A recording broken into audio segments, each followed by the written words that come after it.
श्री सांवरिया सेठाय नमः।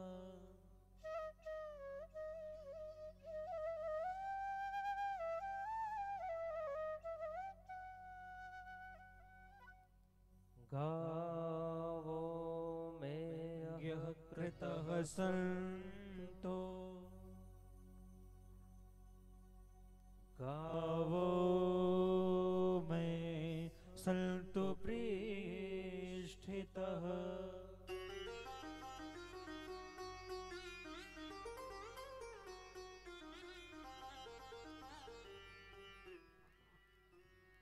गावो में हृदय संतो,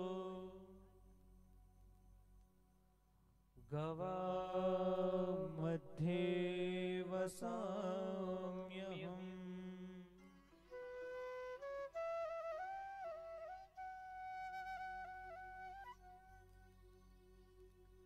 वर्णनामर्थ संधाना,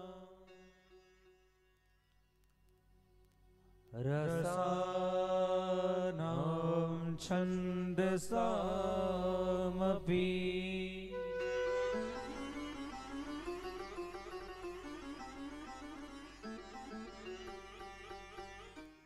मंगलानां च कर्तारो,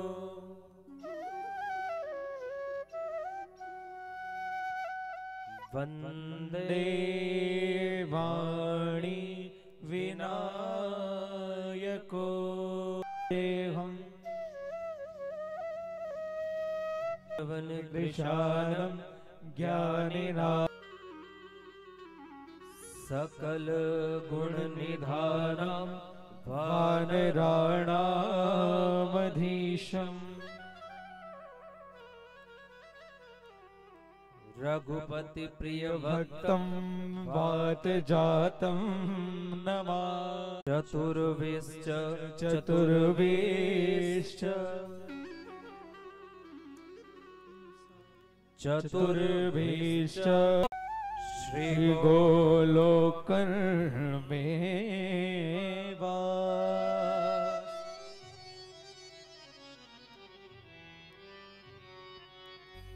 श्री सांवरिया मेरे स्वामी जी,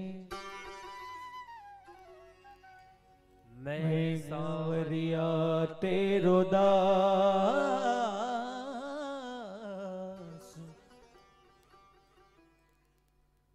अगले जन्म मोहे दीजियो, श्री मंडफिल को।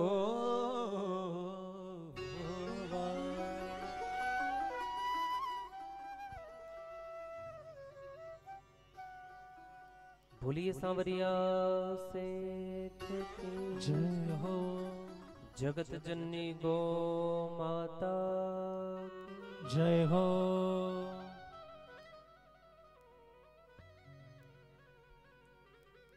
आइए आज की इस पावन पुनीत कथा लेते हुए जगत जननी गौ माता का आश्रय लेते हुए इस भव सागर से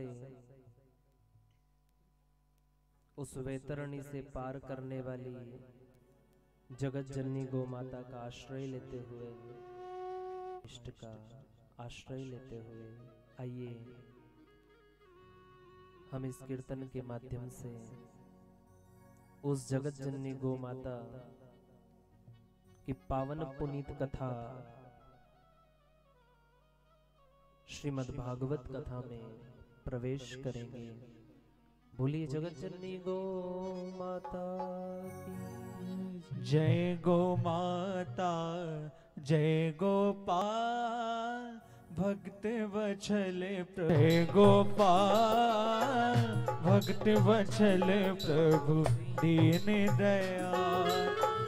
जय गौ माता जय गोपाल भक्त वत्सल प्रभु दीन दयाल। जय गौ माता जय गोपाल भक्त वत्सल प्रभु दीन दयाल। जय गो माता।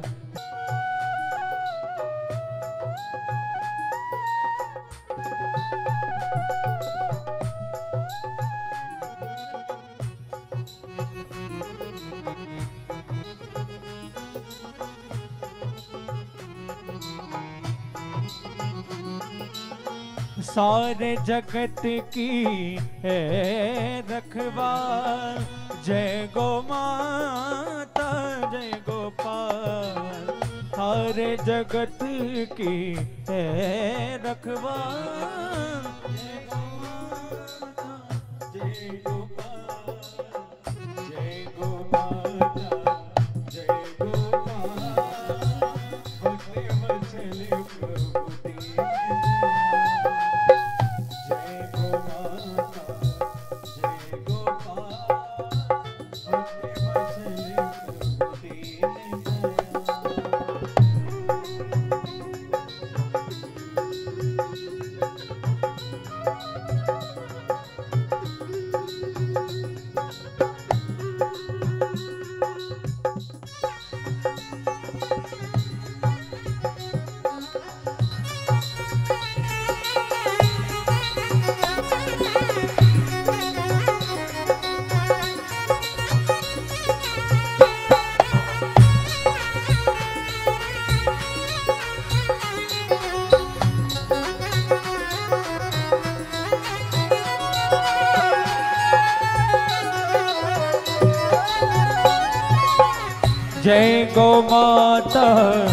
जय गोपाल।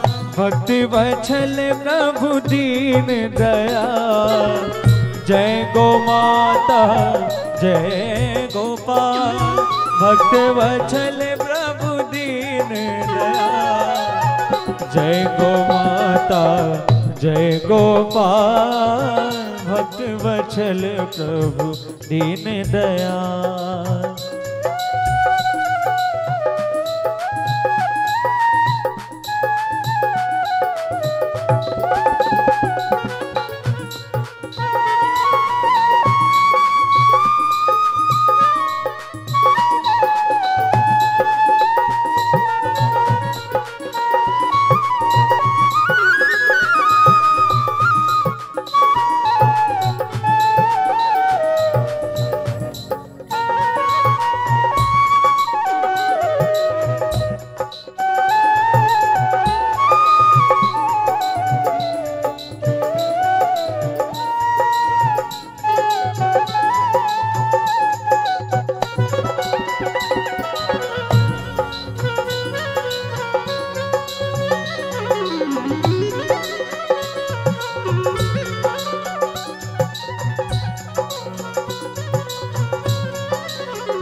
गो माता श्री गोपाल।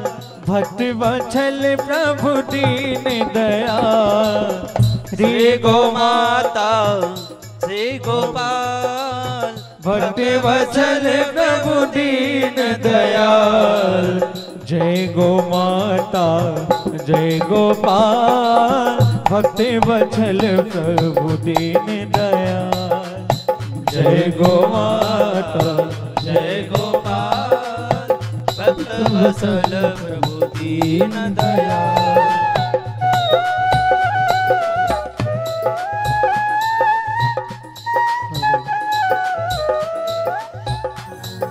जय गो माता जय गोपाल। भक्त वत्सल प्रभु दीन दयाल।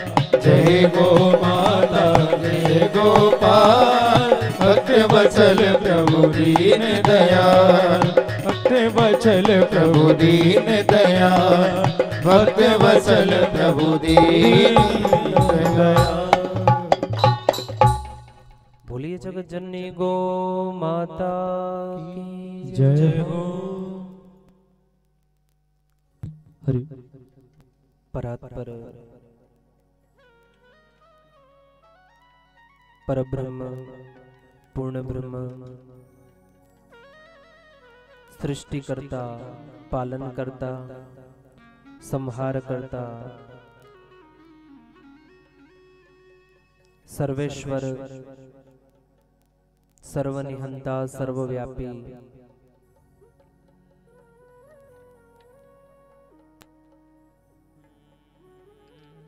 जिसकी कृपा से जिसकी दया से इस सृष्टि का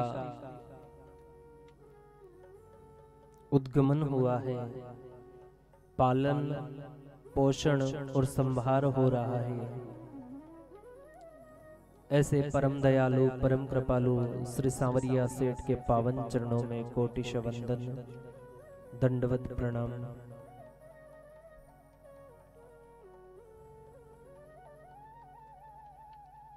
पूज्यपाद गुरुदेव ध्यान मूलम गुरुर्मूर्ति पूजा मूलम गुरुर्पदम मंत्र मूलम गुरुर्वाक्यम मोक्ष मूलम गुरु कृपा।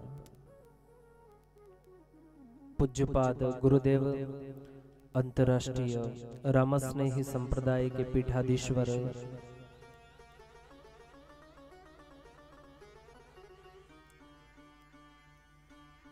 जगत गुरु स्वामी जी श्री रामदयाल जी महाराज एवं पूज्य गुरुदेव अंतर्राष्ट्रीय रामस्नेही संप्रदाय के भेग भंडारी जी महाराज, संत श्री शंभुराम जी महाराज एवं प्रेरणा स्तोत्र राम जी राम महाराज के पावन चरणों में कोटिश वंदन दंडवत प्रणाम करूं।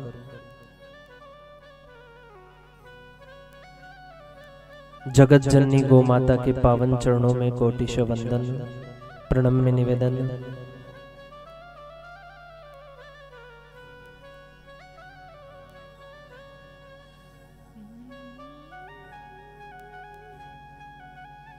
श्री बालाजी महाराज खेड़ापति बालाजी महाराज को प्रणम्य निवेदन।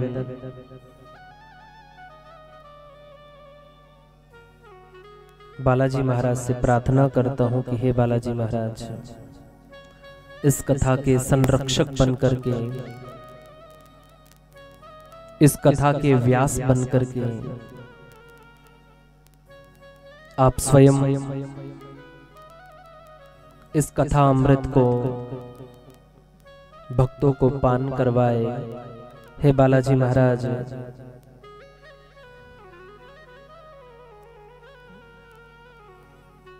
आप इस कथा के संरक्षक बनकर के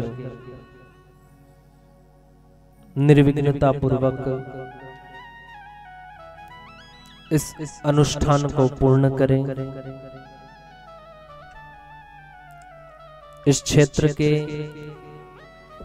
नगर के स्थापित देवता, प्रतिष्ठित देवता, खेड़ापति देवता, सभी देवी देवताओं के चरणों में कोटिश वंदन। क्षेत्रपाल देवता के चरणों में कोटिश वंदन। दृश्यता में अदृश्यता में, दूर निकट गुप्त में प्रकट में उस परमपिता परमात्मा की दिव्य दिव्य भव्य भव्य आत्माओं को कोटिश वंदन।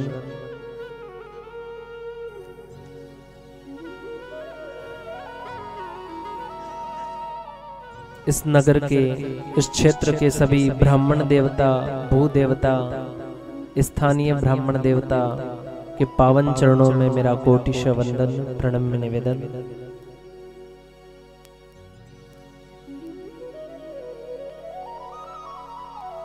सर्वव्यापी करुणामयी इस जगत जननी गौ माता की सेवा करने वाले, जिनकी जीवन की दिनचर्या गौ माता से प्रारंभ होकर के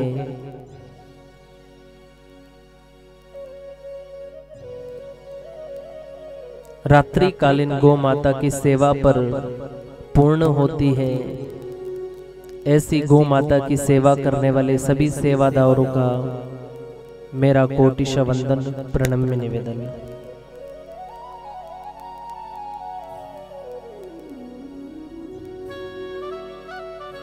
विराजित मां मातंगी, मां सरस्वती के वरद पुत्र सभी संगीत कलाकारों को मेरा हृदय से नमन एवं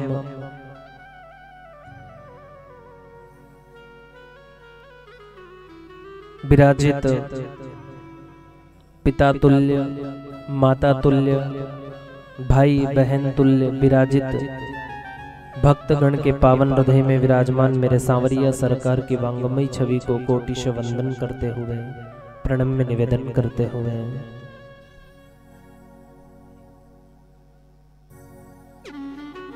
कि यह तन विष की वेलड़ी और गुरु अमृत की खान और शीस दिए गर गुरु मिले तो भी सस्ता जान।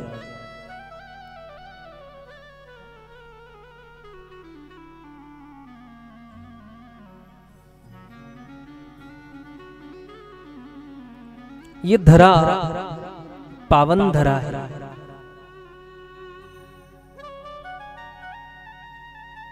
कहीं जगह यज्ञ होते हैं, कहीं अनुष्ठान होते हैं, कहीं शुभ कार्य होते हैं, जब जाके कोई धरती पावन धरती बन पाती है, पावन धरा बन पाती है।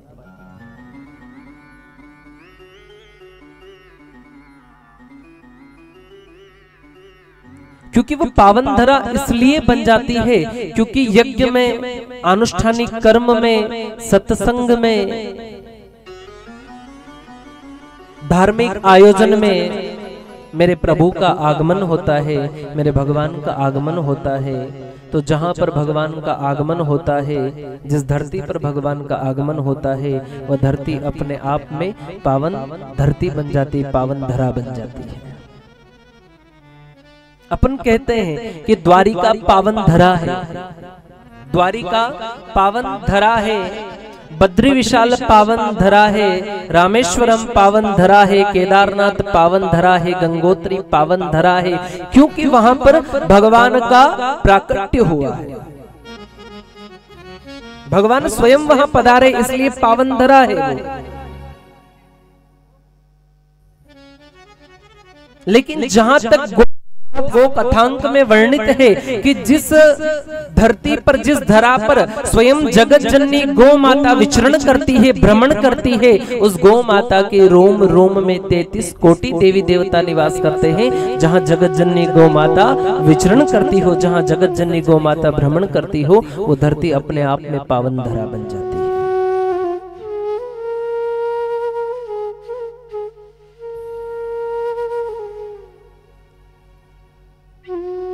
अपने आप में पावन धरा बन जाती है।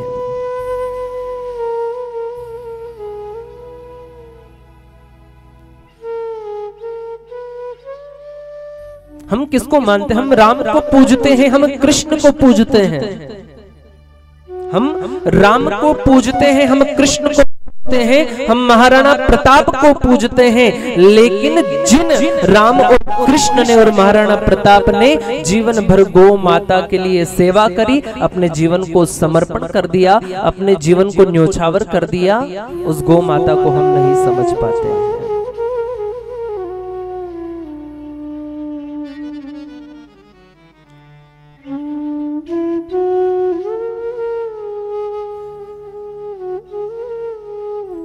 कहा है ना कि राम कहे सो कृष्ण कहा दुख जाए, राम कहे सो गोजे और कृष्ण कहा दुख जाए। और ये महिमा महाप्रसाद की पावो प्रेम लगाए।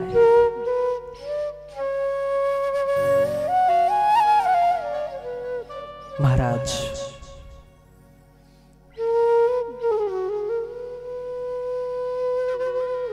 इन 7 दिनों में जीवन में हमें ये सोचना है और ये समझना है कि वास्तविकता हमारी इस जीवन में जन्म के पूर्व से लेकर के तो अंतिम समय तक गौ माता का महत्व क्या है।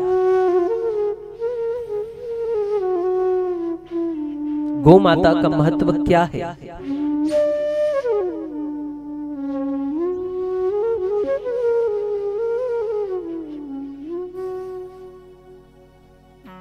जीवन में ब्राह्मण, देवता, गंगा मैया, गीता मैया, गायत्री मैया और गैया मैया का जीवन में महत्व क्या है।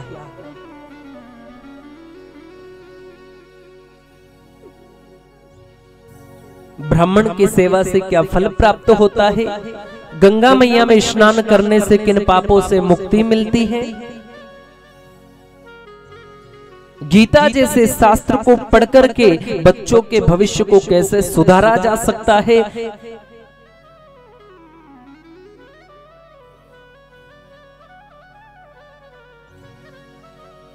गायत्री मैया की सेवा किन किन लोगों को करनी चाहिए। गायत्री उपासना किसको करनी चाहिए।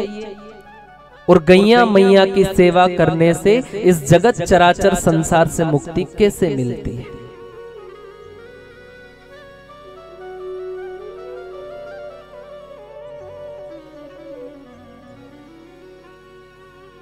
और ये सारी चीजें समझना संभव नहीं है। क्यों, कब तक? क्योंकि जब तक जीवन में सत्संग नहीं होगा। सत्संग ये नहीं कि आपने कथा श्रवण कर ली वहां सत्संग हो गया, वो नहीं। वो तो है ही सही, वो तो जीवन में हर व्यक्ति कथा सुनता है, जीवन में उतारने की नहीं कह रहा हूं, सुनता है। सुनना अलग बात है, जीवन में उतार लेना अलग बात है। और जीवन में उतार करके और जीवन में कुछ परिवर्तन लाना अलग बात है। कथा तो यहां सुन ली, कथा के पांडाल के बाहर जाकर के कपड़े को झटक लिया। क्या कपड़े गंदे हो गए थे, झटक लिए।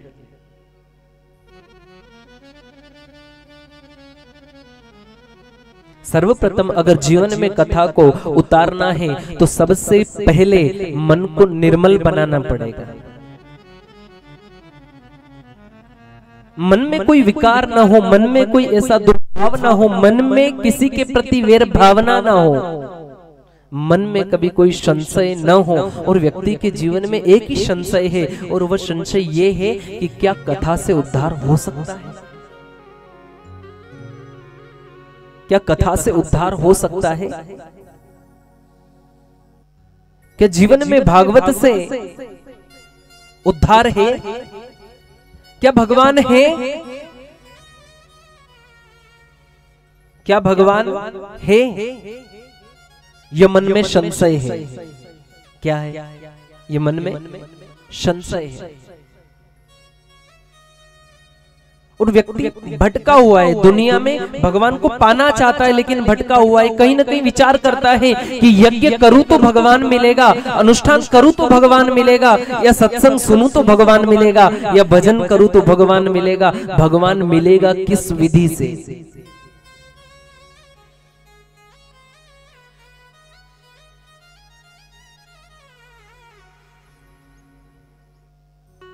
भगवान मिलेगा किस विधि से। भगवान को प्राप्त करने की विधि क्या हो सकती है।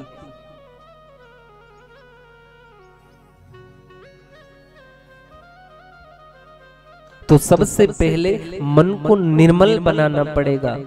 और निर्मल मन जन सो मोहि पावा, और मोहि कपट छल छिद्र न भावा। जिसके मन में कपट हो, छल हो, ऐसा व्यक्ति कभी भगवान को प्राप्त नहीं कर सकता है। और ये कब होगा? जब सत्संग की शरण में जाएंगे, संतों की शरण में जाएंगे, कथाओं को श्रवण करेंगे, तब जाके मन निर्मल बनेगा। और कब? बिनु सत्संग विवेक न होई और राम कृपा बिनु सुलभ न सोई। बिना सत्संग के विवेक की जागृति नहीं हो सकती है, और जब तक विवेक की जागृति नहीं होगी तब तक ये मन निर्मल नहीं होगा, और जब तक मन निर्मल नहीं होगा तब तक मेरे भगवान, मेरे गोविंद, मेरे राम मिल नहीं सकते हैं।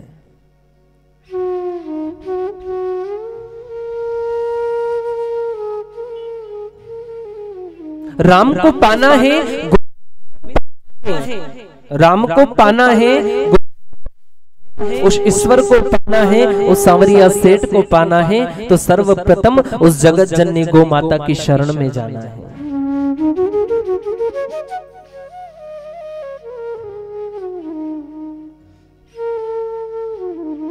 जिसको लोग पशु समझते, क्या बोलते? पशु है। थोड़ा सा जीवन में महत्व देकर देखना उस जगत जननी गौ माता को, वह आपको कभी जीवन में पशु नहीं लगेगी।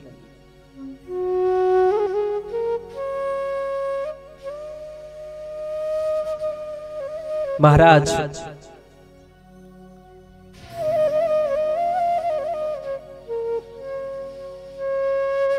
बिना भाग्य के सत्संग की प्राप्ति नहीं हो सकती है। एक जन्म नहीं, अनेक जन्मों के भाग्यों का जब उदय होता है तब जाकर के सत्संग की प्राप्ति होती है। कि भाग्योदय न बहु मसमर्जितेन, कि भाग्यो मसमर्जितेन सत्संगम च लभते अदावल। कि एक जन्म नहीं, द्वे जन्म नहीं, त्रय जन्म नहीं, अनेक जन्मों जब पुण्य है तब जाके सत्संग की प्राप्ति हो सकती है। नहीं तो चौराहे पे लोग बैठे, आप कहो के चलो चलो गौशाला में कथा हो रही है, चलो वहां सुनेंगे,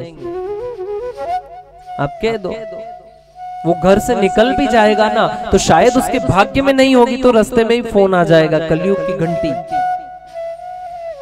है ना। एक तो जीवन में भगवान ने घंटी जिस दिन से जन्म दिया उसी दिन से लटका दी है। कौन सी? समय की घंटी। जिस दिन से जन्म दिया उस दिन से समय की घंटी लटका दी आपके गले में कि दादा सब कुछ पर समय नहीं होगा, बस। और समय सब चीजों के लिए होगा, सिर्फ सत्संग के लिए नहीं होगा। एक तो वो भगवान ने लटका दी, और रही कहीं बची थी तो इन कलयुग के लोग भी जेब में।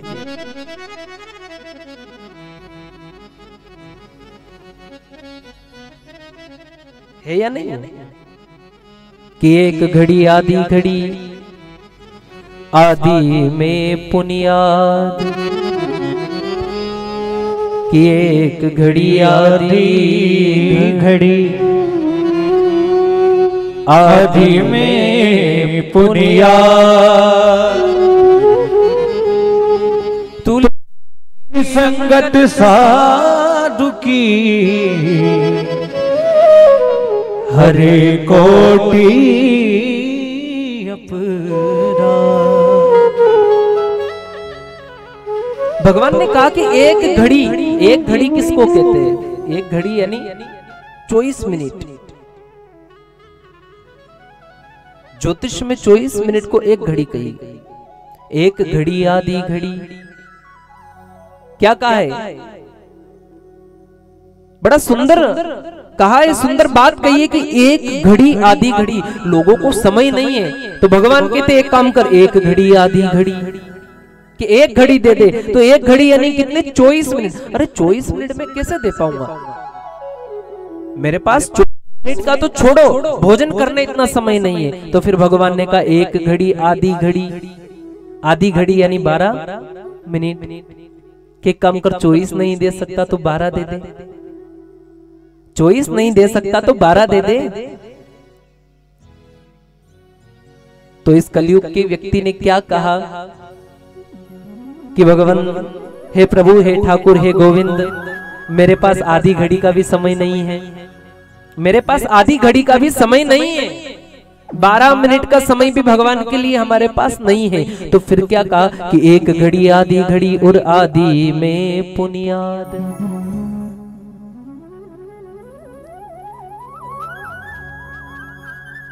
कि एक घड़ी आधी घड़ी और आधी में पुनियाद। पुनियाद यानी 6 मिनट। तो क्या कहा कि व्यक्ति ने कि भगवान आपके लिए मेरे पास 6 मिनट भी नहीं है, तब भगवान ने क्या कहा कि तुलसी संगत साधु की हरे कोटि अपराध। कितनी सुविधा भगवान ने मेरे दे दी, मेरे ठाकुर ने कितनी सुविधा दे दी कि एक घड़ी आधी घड़ी, अगर एक घड़ी नहीं हो रहा तो आधी घड़ी, और आधी घड़ी भी तेरे से भजन नहीं हो रहा तो कलयुग के व्यक्ति ने कहा कि पुण्य आदि भी समय मेरे पास नहीं है, तो भगवान ने कह दिया कि तुलसी संगत साधु की हरे कोटि अपराध। संगत साधु लो, तेरे जन्म जन्म के अपराध का समन्वय हो जाएगा, पर संगति करनी पड़ेगी।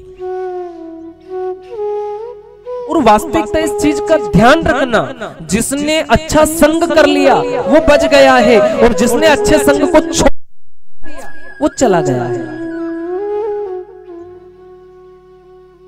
अच्छा संग करना पड़ेगा। आप खुद विचार करना, पहले के जमाने में, अब तो आटा चक्की हो गई, क्या हो गई? आटा चक्की है ना। गेहूं डालो, स्विच चालू करो, गेहूं पीस करके आटा बनकर बाहर आ जाएंगे। लेकिन पुराने जमाने में घट्टी हुआ करती थी, क्या होती थी? हाथ से घुमाने की होती थी। पुराने जमाने में घट्टी हाथ से घुमाते थे या नहीं घुमाते थे? बताइए। हाथ से घुमाते थे, एक हाथ से घुमाना, दूसरे हाथ से गेहूं को डालना, है ना।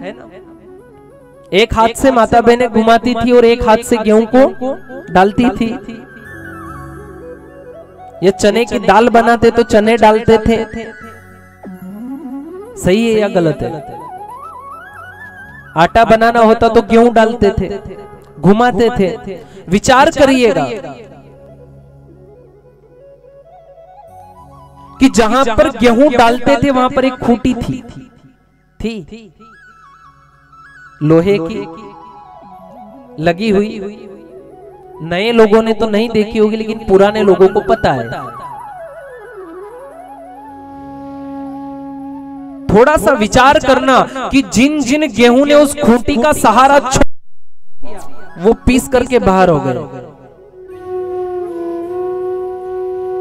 जिसने उस खूंटी का सहारा छोड़ दिया, उसका आश्रित छोड़ दिया, उसका हाथ छोड़ दिया, वो पीस करके आटा बन करके बाहर हो गए। और जिसने जिसने उसका आश्रित ले रखा है, उसको पकड़ रखा है, चाहे घट्टी के पार्ट 1 दिन चले या 10 दिन चले, अगर उसने आश्रित उसका ले तो किसी की मजाल है कि वो पीस कर बाहर कर दे।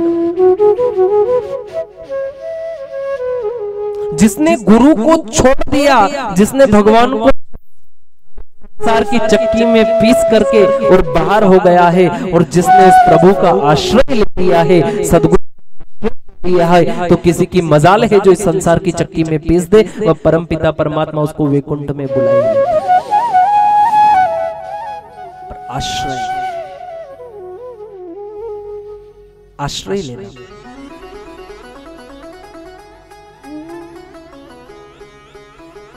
आश्रय लेना पड़ेगा, सदगुरु का आश्रय लेना पड़ेगा। इसलिए सदगुरुदेव भगवान से कहे,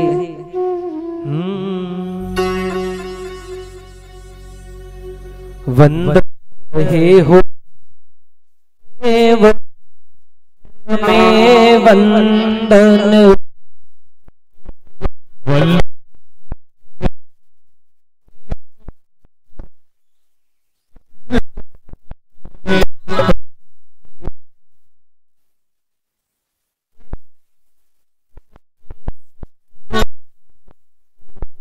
श्री का चरण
जीवन में किसी आधार को, किसी स्तंभ को पकड़ना पड़ेगा, तब जाके इस भव सागर से पार हो पाएंगे।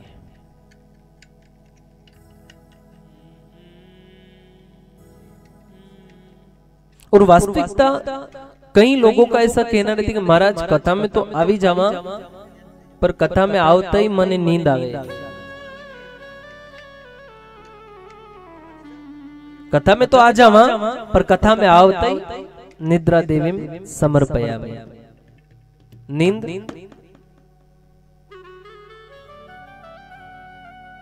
नींद आ ही जाती है, आती या नहीं आती? आपने कभी विचार किया कि कई हुई है, पंखे लगे हुए हैं, अनेक प्रकार की सुविधाएं हैं, लेकिन उनको नींद के लिए पड़ती है। नींद निकालने के लिए क्या लेनी पड़ती है? गोली, टेबलेट लेनी पड़ती है। वो गोली लेते हैं तब जाके उनको नींद आती है। कहीं सही है या गलत? गोली लेते तो नींद आती है।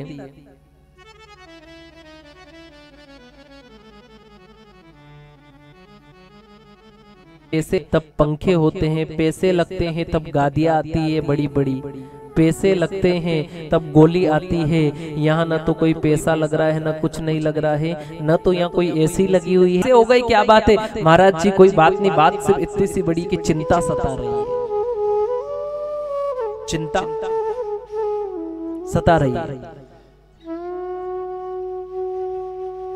जब व्यक्ति संसार में घिरा हुआ रहता है तब व्यक्ति को चिंताएं सताती हैं, और जब वो चिंता सताती है, या मोह, या माया, या मद, या मत्सर, ये जब सारी चीजें व्यक्ति को घेर लेते हैं तो उसका जीना हराम हो जाता है, उसको नींद आनी हराम हो जाती है। लेकिन ये जीव जब सारी संसार से दूर और प्रभु आश्रित हो जाता है और प्रभु की शरण में चला जाता है और सत्संग में चला जाता है तो मन बड़ा शांत होता है, और जहां मन को शांति मिलती है वहां निद्रा आ ही जाती है।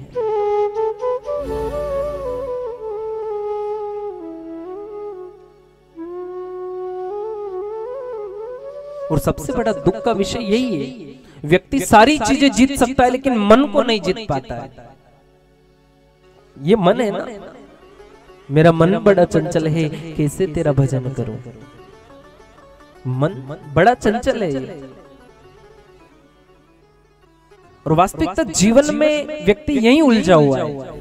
जब व्यक्ति को नींद आती, मैं तो एक बात कहना चाहूंगा कि कोई यूं सोचता है कि अरे यहाँ से वहां जा रहे हैं कथा सुनने के लिए, लेकिन वहां पर नींद आ जाएगी तो क्या करेंगे। मैं आपको बेझिझक एक बात कहना चाहता हूं कि अगर कोई ये सोचता हो कि मुझे वहां नींद आ जाएगी और कोई सोने के बहाने भी आता हो तो वो आ जाए, यहाँ पर उसका स्वागत है। वो सोने के बहाने भी यहाँ पर आ जाए, वह सोएगा, लेकिन कथा का कोई एक शब्द ऐसा लगेगा कि जिंदगी भर की उसकी नींद उड़ जाएगी,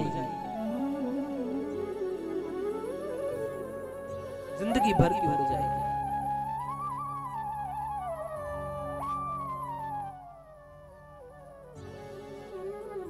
आए तो सही, बैठे तो सही, चाहे सोने के लिए आओ, जिंदगी भर की नींद उड़ जाएगी। एक सेठ जी, आप यहाँ का मत सोचना, यहाँ के सेठ जी नहीं थे, हमारे उधर के सेठ जी थे ना। ऐसा ना हो कि यहाँ कोई सेठ जी हो और वो सोच ले शायद महाराज जी ने हमारे ऊपर ही कह दी। हमारे उधर के सेठ जी है ना। एक सेठ जी जीवन में कभी भी कथा सुनने के लिए नहीं जाते थे, तो उनके घर से सेठानी जी ने एक बार कहा कि सुनो ना, तो कि हाँ देखो तो गांव में कथा हो रही है, जाओ ना सुन के आ जाओ। सेठ जी ने कहा एक बात बता तो कि हाँ, क्या कथा कमा कर देगी क्या कथा कमा कर देगी? क्या कथा में पैसे मिलते हैं? क्या कथा में पैसे मिलते हैं क्या, जो जाऊंगा कथा सुनने के लिए? तू रहने दे, ये काम तेरे हैं, तुझे जाना हो तो तू जाया करने का। सेठानी जी ने कहा ठीक है। 2 दिन व्यतीत हुए, 2 दिन के बाद फिर कहने लगे सुनो ना, तो कि हाँ कथा हो रही है, बहुत अच्छी कथा हो रही है, आप चलो ना। तो कि महाराज जी मैं जैसे ही पंडाल में जाऊं और महाराज जी को कहना पड़ेगा आओ साहब, मेरा आदर सत्कार करना पड़ेगा, मैं गांव का सेठ हूं।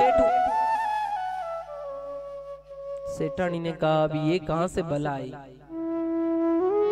और सबसे बड़ी व्याधि ही उपाधि।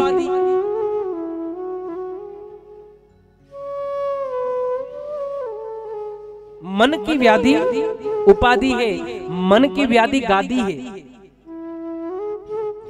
जो जिसके पास उपाधि आ गई है, जिसके पास गादी आ गई है, उसके मन में व्याधि आ गई है, उसके मन में अहंकार आ गया, अहम आ गया।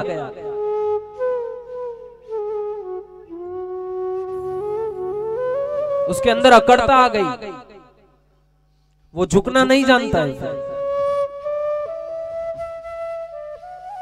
सेठानी जी ने कहा महाराज जी से जाकर कि महाराज जी आपकी बड़ी कृपा होगी। तो महाराज जी ने कहा बोलिए, आप बोलिए, आप क्या कहना चाहते? तो कि आपकी एक बड़ी कृपा होगी कि मेरे घर वाले इस कथा पंडाल में आए और आप उनका स्वागत कर देना, बड़ी कृपा होगी। शायद आपके एक बार कहने से उसके जीवन में कभी कथा उतर जाए तो शायद ये भाग्य सुधर जाएगा। नहीं तो कहते हैं कि पति के बिना पत्नी का अब पति ने तो जीवन में सत्संग किया ही नहीं है, तो मेरा किया हुआ सत्संग किस काम का है? फिर मेरा किया हुआ सत्संग किस काम आएगा? ठीक है। सेठ जी जैसे ही कथा में आते हैं और महाराज जी कहते हैं आओ साहब, पधारो साहब, पधारो साहब, पधारो साहब। सेठ जी सोचने लगे हाँ हाँ मैं आया, मेरा स्वागत हुआ है। आए सेठ जी जैसे ही आए, महाराज जी ने कहा बैठो साहब, बैठो। सेठ जी बैठ गए। सेठ जी ने आराम से बही खाते खोले, खंबा का सहारा लिया आराम से और बैठ गए।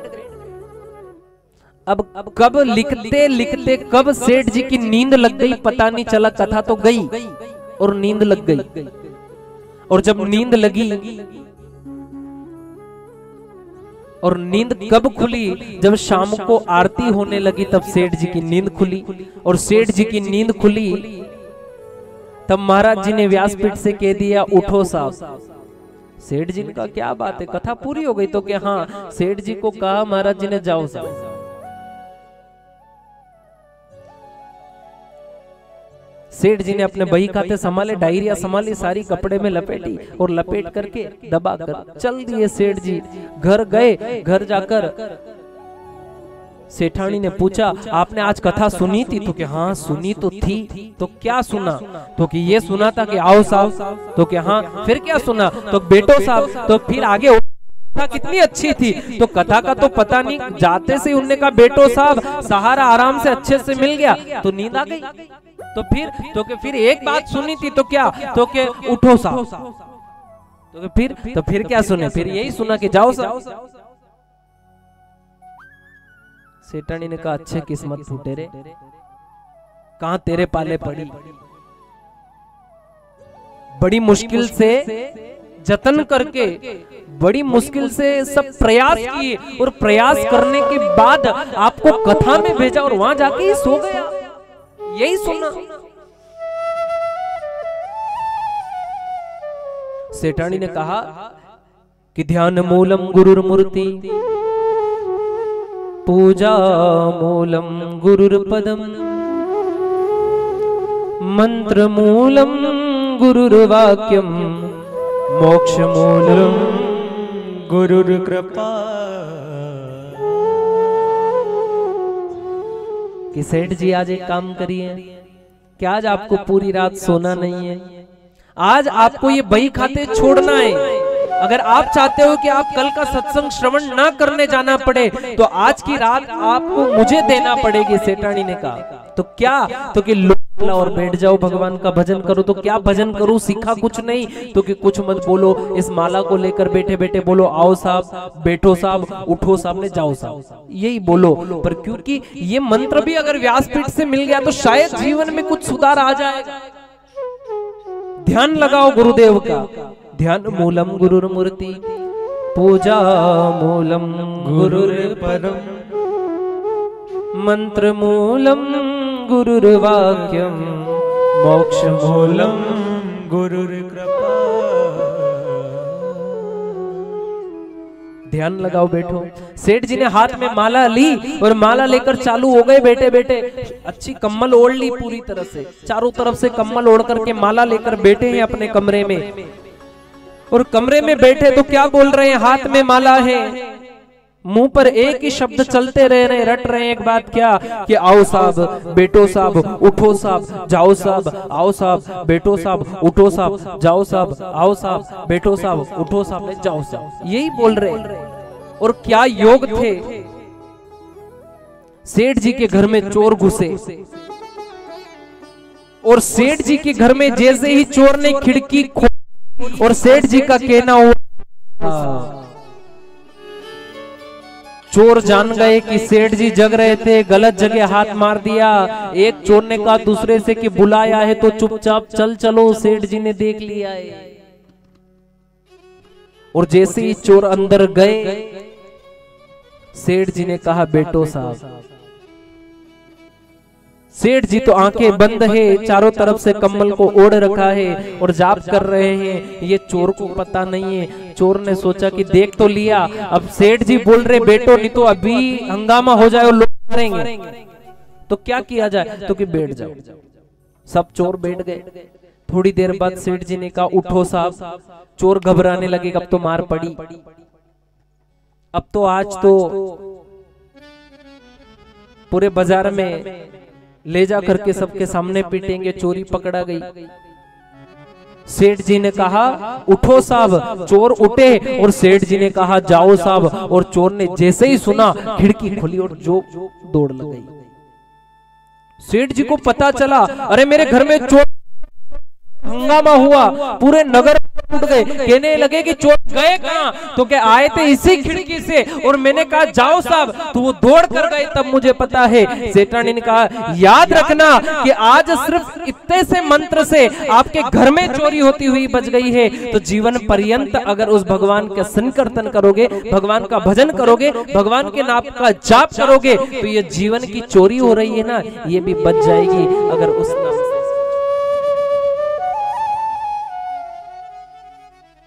आओ ना, सत्संग में मिलेगा। आए तो सही, समय निकाल कर आए।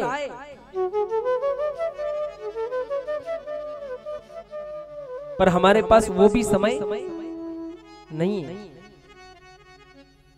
व्यक्ति के पास इतना समय नहीं है। वो घर से निकलता है, मंदिर के सामने होके निकलता है ना, तो मंदिर में भगवान से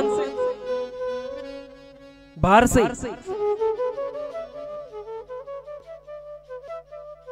क्या करता है?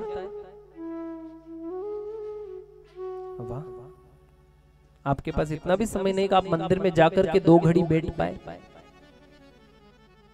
थोड़ा भजन कर पाए, थोड़ा कीर्तन कर पाए। क्यों नहीं है? धर्म में आस्था क्यों जागृत नहीं हो रही है?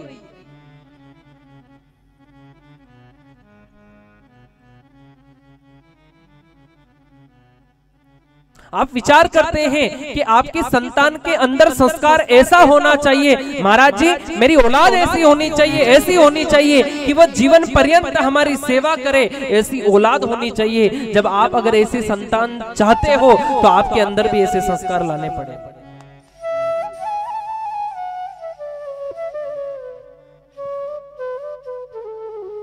जीवन को सुधारना पड़ेगा थोड़ा। अगर नींद के बहाने भी कथा में आते हो तो मैं तो एक ही बात कहूंगा, आप आकर बैठिए तो सही, शायद जीवन सुधर जाएगा। और जीवन में 3 चीजें ही हैं कि सच्चिदानंद रूपाय विश्वोत्पत्त्यादि हेतवे तापत्रय विनाशाय श्री कृष्णाय वयं नमः। कि सत, चित और आनंद को देने वाला कौन है? सत्य यानी पहले भी सत्य था और आज भी है और आगे भी रहेगा, वह सत्य है। व्यक्ति का जन्म हुआ ये सत्य है, पर जन्म के साथ साथ उसकी मृत्यु की तारीख भी निश्चित कर दी गई है, ये भी सत्य है। व्यक्ति को घमंड कितना है? एक छोटी सी बात है कि जब भगवान आपको जन्म देता है और जन्म देने के बाद वह 100 वर्ष की आयु तय करता है। कितनी आपकी? कितनी तय करता है? कितनी तय करता है? जैतर आप गाड़ी लेवाने पधारो, जाओ तो गाड़ी में 2 सिग्नल दे। कितना? 2। एक दे कि 60 से नीचे नीचे रहोगे, 60 से नीचे रहोगे। गाड़ी की रेस अगर एक्सीलेटर अगर वो कांटा जो है वो 60 से अगर नीचे रहा तो आराम से जाओगे। 60 से नीचे रहा तो आराम से जाओगे, आराम से चलोगे। तो पूरी जिंदगी अच्छे से निकाल पाओगे। और 60 से ऊपर गए तो कौन सा है? लाल। धीरे चलो, बार बार मिलो, जोर से चलो, हरिद्वार मिलो। धीरे चलो, बार बार मिलो, जोर से चलो, हरिद्वार मिलो। और यही है, जब जिंदगी 60 तक है तब तक वो भगवान हरी झंडी बताता है। सुन, भजन कर ले, कीर्तन कर ले, भगवान को मना ले, दान दे ले, पुण्य कर ले, सत्संग सुन ले, क्योंकि तेरे पास अभी समय है, ये हरी झंडी है, तेरे पास समय है, सुन ले, सुन ले, सुन ले। तो क्या कहते व्यक्ति, क्या कथा सुनने की ये उम्र है क्या? कथा सुनने की उम्र तो 60 के बाद है। किसके बाद? 60 के बाद। 60 के बाद लोग गांव में से आते हैं और बुजुर्ग को कहते, ओ बा साहब तो के हाँ, ओ माँ साहब तो के हाँ, कथा में जाई रहा हो तो अगरबत्ती लेने जाजो। तो बा साहब ने माँ साहब के कई नाना चाय पत्ती कहाँ के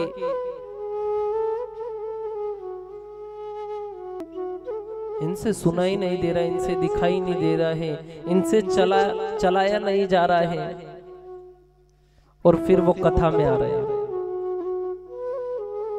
फिर बेटे बेटे कहते कथा समझ में, जब विचार करिए कि आपको वो कथा सुनने में नहीं आ रही है, आपको आंखों से भगवान के दर्शन नहीं हो रहे हैं, आप अपने पैरों से चल करके गौशाला तक नहीं जा पा रहे हैं, आप अपने पैरों से चल करके सत्संग तक नहीं जा पा रहे हैं, तो विचार करना कि आप कहते हैं कि हम धर्म करें या ना, काम करो तो खुद करो,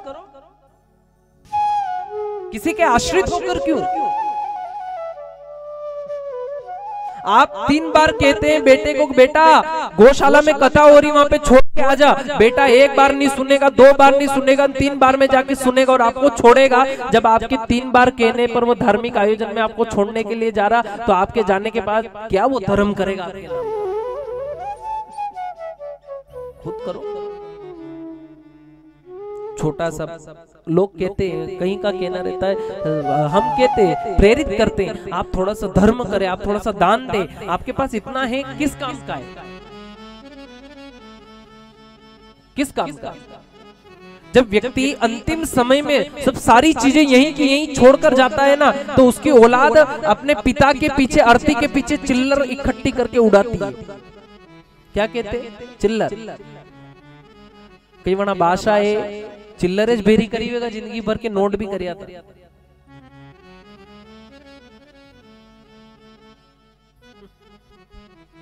नोट भी इकट्ठे किए होंगे उनने, पर सिर्फ चिल्लर ही उड़ाते। चिल्लर ही डालते ना ऊपर, 1-1 के सिक्के, 2-2 के सिक्के, 5-5 के सिक्के, ऐसे ही डालते। अंतिम समय में जब लेकर जाते तो पीछे वो क्या शिक्षा दे रहे हैं? समझदारों के लिए इशारा काफी है कि आपने जिंदगी भर जो, यानी क्या खाली हाथ आया, आपने संग्रहित किया था जितना, जो मजाल आपकी नहीं है, आपकी औलाद आपके पीछे, करो अरबपति खरबपति, जीवन में कुछ साथ में जाने वाला नहीं है। जाना है तो सिर्फ एक ही चीज जाएगी, आपने कितना धर्म किया है, कितना दान किया है, यह जाने वाला है। इसलिए कहते हैं कि तन से सेवा कीजिए, कि तन से सेवा कीजिए, और मन से भले विचार, और धन का दान दीजिए, और करते रहे। तन को सुधारना है तो सेवा करनी पड़ेगी, मन को सुधारना है तो सुमिरन करना पड़ेगा, और अगर धन को शुद्ध करना है तो दान देना पड़ेगा। छोटा सा विचार करना, छोटा सा एक विचार करना कि ये किस काम का धन है। लाखों करोड़ों रुपए ऐसे के ऐसे रह गए जब नोटबंदी हुई थी तब।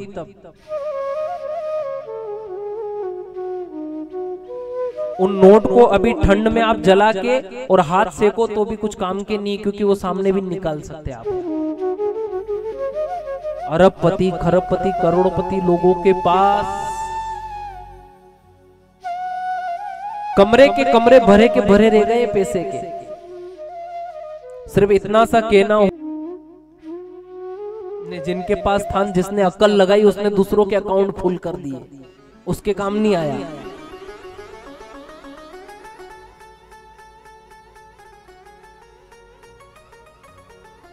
क्या काम करेगा वो पैसा? कोड़ी कोड़ी माया जोड़ी, जोड़ भरेला थेला।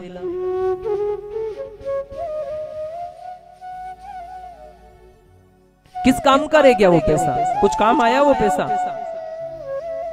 बड़े बड़े लोगों के पास, बड़े बड़े महारथियों के पास वो पैसा ऐसा का ऐसा धरा का धरा रहेगा, जहां का जहां रहे, कुछ काम नहीं आया वो पैसा। तो थोड़ा सा विचार करना कि जिन लोगों ने अभी भी वो 2000 की गुलाबी नोट संभाल के रख रखी ने, थोड़ा सा विचार करो कि कभी फिर बंद कर देगा तो आप कहीं करोगा 2000 का। तो क्यों ना कि फिर बैंक के चक्कर लगाने पड़े, फिर 10 जगह नोट को बदलाना पड़े, 2000 का बंद हो जाए तो पुण्य को एकत्रित कर लिया जाए।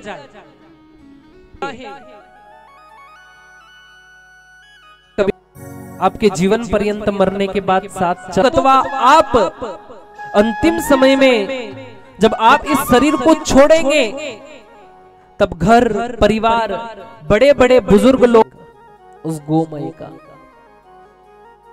साथ में मन से मिलना है, और सांवरे से मिलने का तो सत्संग ही बहाना है, बहाना है। सांवरे से मिलने बहाना है, बहाना है।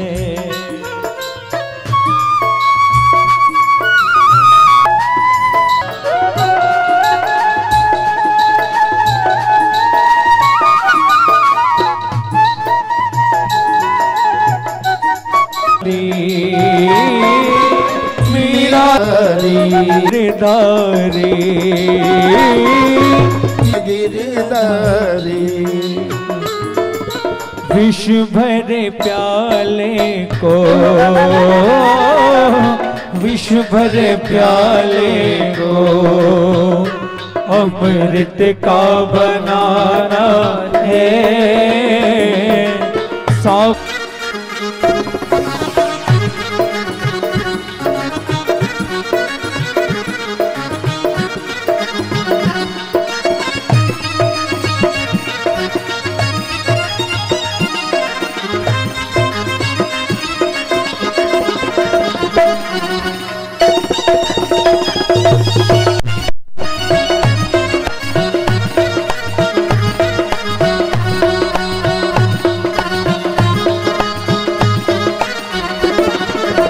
पुकार रही, आओ मेरे रघुराई। सब पुकार रही, आओ मेरे गिरधारी। सबरी पुकार रही, आओ मेरे गिरधारी। खट्टे मीठे बेरों का, खट्टे मीठे बेरों का तुम्हें भोग लगाना है। सांवरे से मिलने का सत्संग ही बहाना है।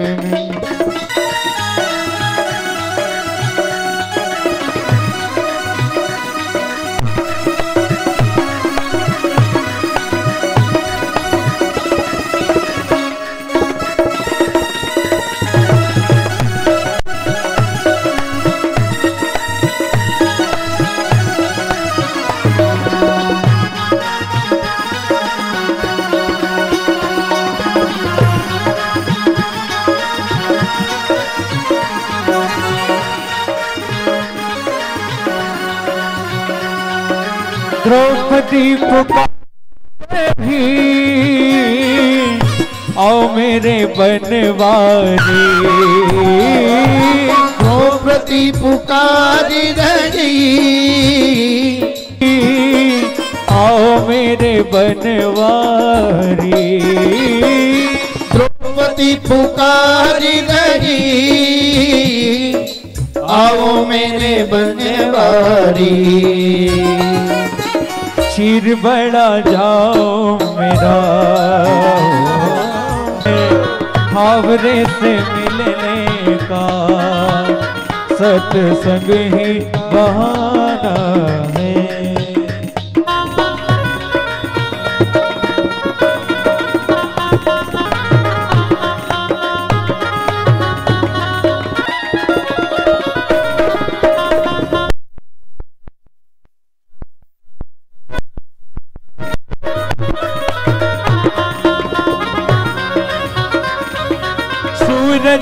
में ढूंढा तुझे,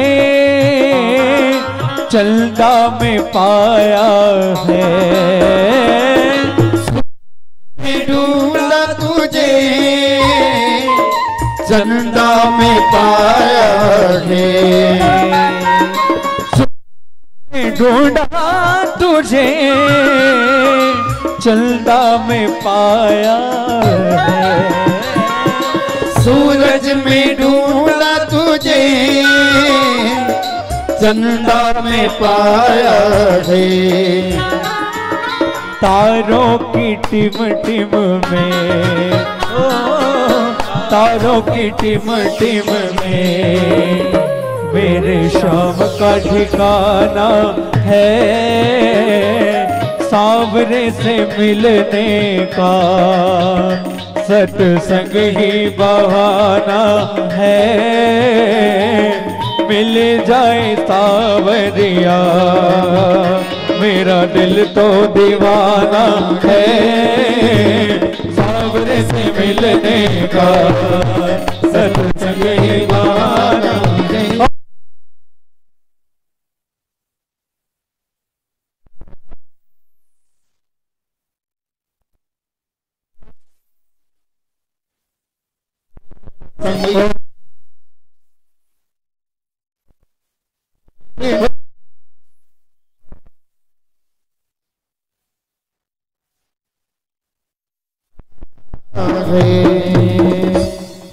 बोलिए सांवरिया सेठ की जय हो।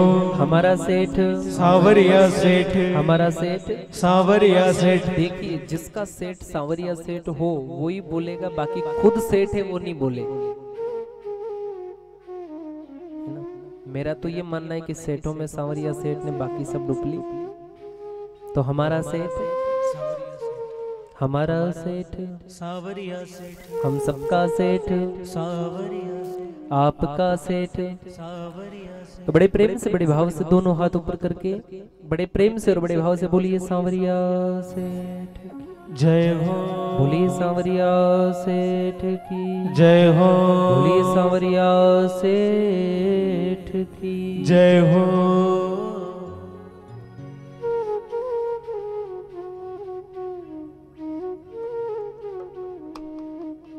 सत्य है कि सत्संग से भगवान मिल सकता है। सत्य है कि सेवा से तन सुधर सकता है। सत्य है कि दान से धन की शुद्धि हो सकती है। ये सत्य है। चित्त आनंद जीवन में हर चीज की विपरीत होती है। दिन है तो रात भी है, सुख है तो दुख भी है। दिन है तो रात है, सुख है तो कभी दुख भी है। सुख है तो दुख भी है।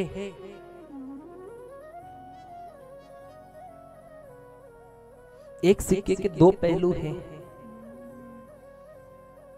पर आनंद का कोई विपरीत हो ही नहीं सकता है। जहां आनंद है वहां अगर मजा है तो क्या है। बहुत से कहते क्या कथा में तो बहुत मजा आया, क्या आया? अरे मजा तो संसार की वस्तुओं में आता है, संसार के कार्य में मजा आता है, संसार में रत रहने में मजा आता है, संसार में लीन रहने में मजा आता है। लेकिन मेरा ये मानना है कि जहां जहां सत्संग होता है, जहां जहां भगवान की भक्ति होती है, जहां हरि गुण गान होता है, जहां प्रभु का स्मरण होता है, वहां तो सिर्फ आनंद ही आनंद आता है। और आनंद का कोई उल्टा नहीं हो सकता है। मजा है तो मजा अगर आ रहा है तो फिर सजा भी है। अगर मजा है तो फिर सजा भी है ही सही।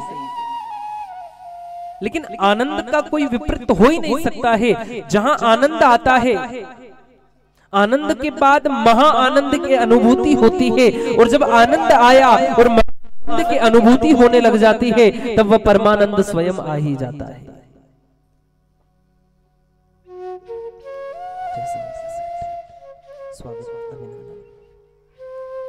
परमानंद आ ही जाता है।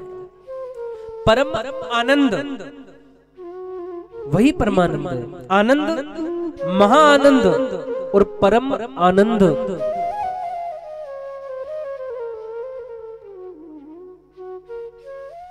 महाराज, संसार में रहना है तो दुखी रहना है, कि कोई तन से दुखी तो कोई मन से दुखी, तो कोई धन बिन बिन रहत उदास,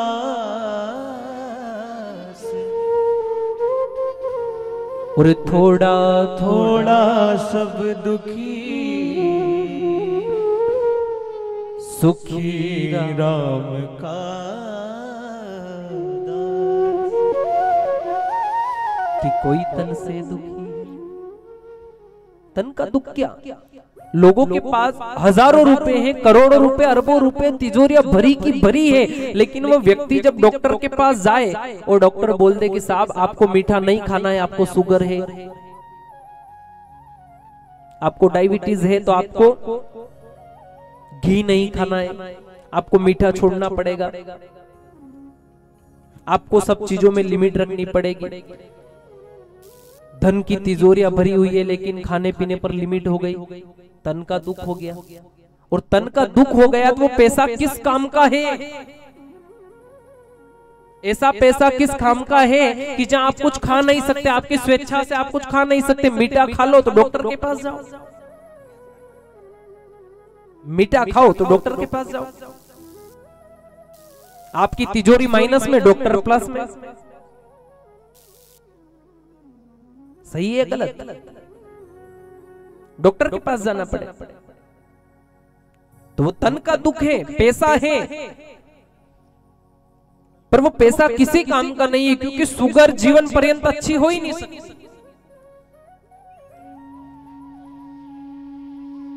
ये शुगर का लाइफ टाइम रिचार्ज है, ये कभी खत्म होता ही नहीं। तो वो पैसा किस काम का है? जहां आपके खाने पीने के ऊपर ही रोक लग जाए तो वो तन का दुख है। तो कोई तन से दुखी तो कोई मन से दुखी। मन का दुख कैसा? मन का दुख ये है कि बहुत है, हमारे पास जमीन है, जायदाद है, महल है, गाड़ियां है, बंगले हैं, नौकर चाकर हैं, सब कुछ है, लेकिन मेरी बेटी का जिस घर में विवाह किया है, मेरी बेटी उस घर में दुखी है। जिस घर में मेरी बेटी का एक लौती बेटी है मेरी, और इस मेरी बेटी का विवाह मैंने बड़े धूमधाम से किया, जिस चीज की जरूरत थी वो दुगनी उसको दी, लेकिन उस घर में मेरी बेटी दुखी है। तो अगर बेटी दुखी है तो क्या पिता मन से सुखी रह सकता है क्या? पिता का मन भी दुखने लगता है। एक लौती बेटी है जिसके लिए सब कुछ न्योछावर कर दिया, सब कुछ दे दिया मैंने, हर चीज दी मैंने, लेकिन मेरी बेटी आज उस घर में दुखी है। अगर बेटी दुखी है तो क्या पिता सुख से सो सकता है क्या?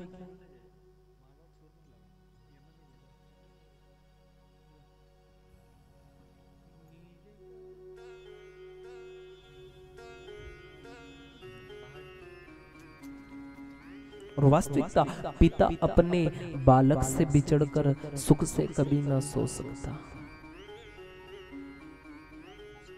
कभी नहीं सो सकता। अपने बालक से बिछड़ करके पिता कभी सुख से नहीं सोता है।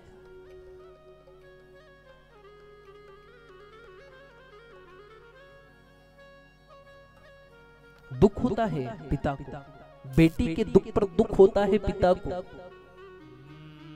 वो मन का दुख है, वो मन का दुख है।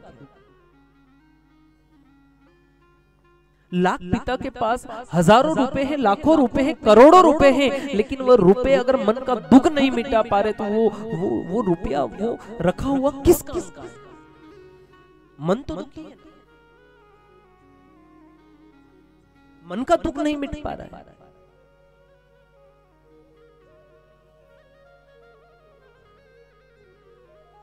तो कोई तन से दुखी तो कोई मन से दुखी, तो कोई धन बिन रहत उदास।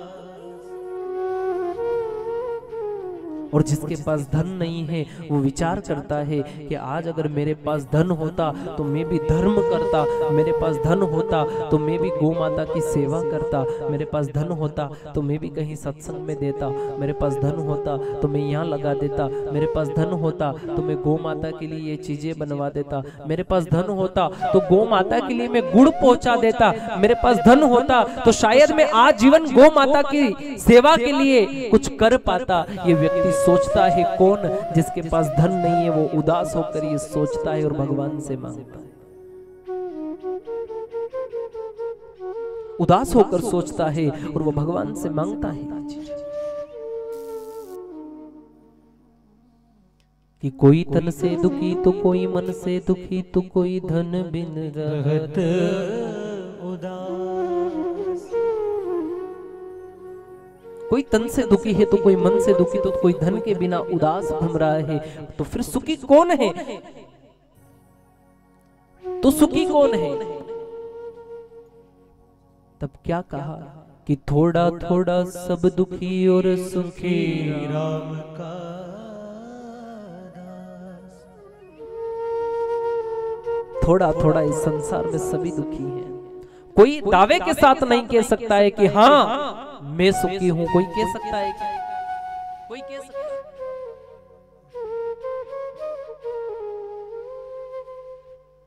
कोई कह सकता है क्या?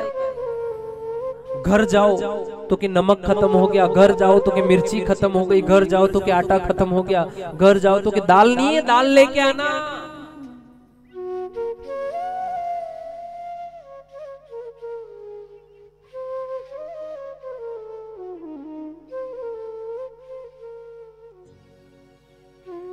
है दुखी व्यक्ति कहां सुखी है? कहां सुखी है? सुखी तो उसे वहां मिलती है, आनंद की अनुभूति वहां होती है जब वह सत्संग में चला जाता है। और सत्संग में जाने के बाद जब वह संसार से ध्यान हटा करके और सिर्फ सत्संग में ध्यान लगा लेता है, तब जाके उसे आनंद की अनुभूति होती है और वह सुखी होने लगता है। वो अपने आप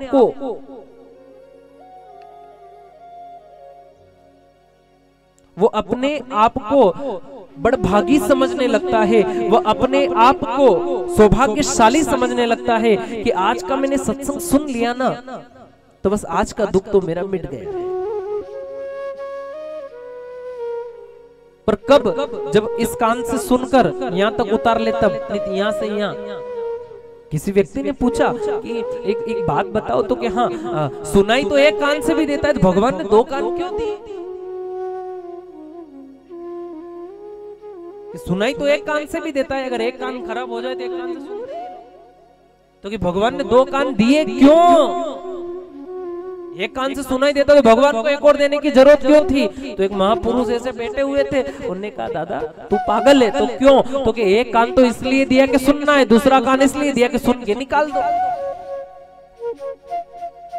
उसने कहा हाँ सही बात है, सुनो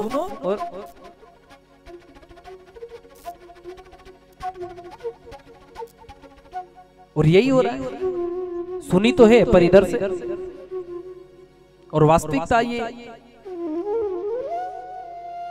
पुरुषों में भी एक बीमारी, इस कान से सुनते और इस कान से निकाल देते हैं। किस कान से? इससे सुना, इससे निकाल दिया, इससे सुना, इससे निकाल दिया। ये बीमारी पुरुषों में है कहीं कहीं, है ना। और माता बहनों में भी एक बड़ी बीमारी है, और वो बीमारी ऐसी है कि वो इस कान से इस कान से निकालती नहीं, वो इससे भी सुनती है और इससे भी सुनती है, पर निकालती यहाँ से।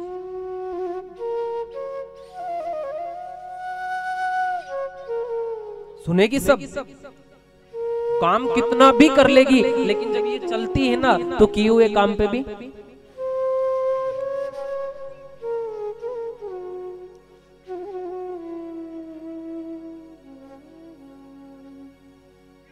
और वास्तविकता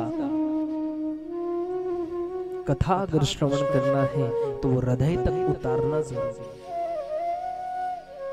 जीवन में कुछ परिवर्तन लाना जरूरी है। कथा तो सब सुनते हैं, क्या उस कथा से आपके जीवन में परिवर्तन हुआ? क्या जीवन में कुछ अनुसरण हुआ?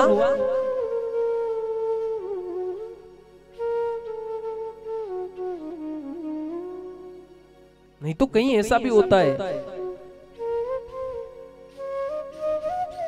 कि एक महाराज जी कथा कर रहे हैं, सत्यनारायण भगवान की कथा कर रहे महाराज जी, और महाराज जी कथा कर रहे तो महाराज जी ने देखा, महाराज जी ने रात्रि में 8 बजे कथा प्रारंभ करी, और जब कथा प्रारंभ करी तो लोग बहुत बैठे हुए थे, बहुत लोग बैठे हुए थे।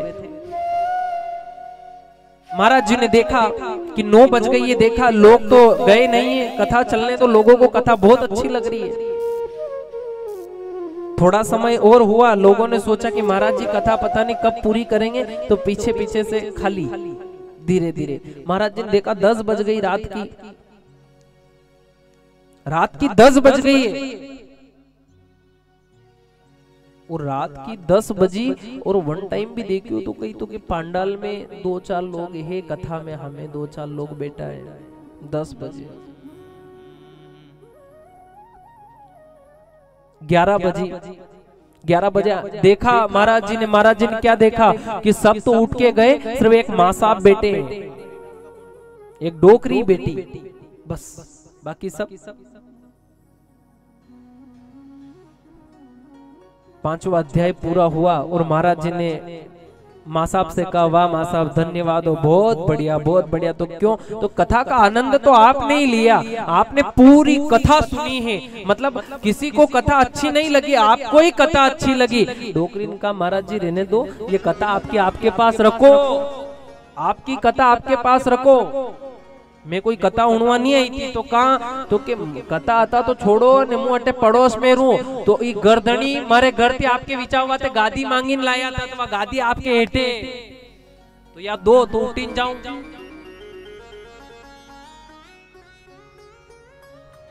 मार घर थी गादी आई थी, तो आपके हेठे, तो वह दो तो जाऊं, कथा उड़वा तो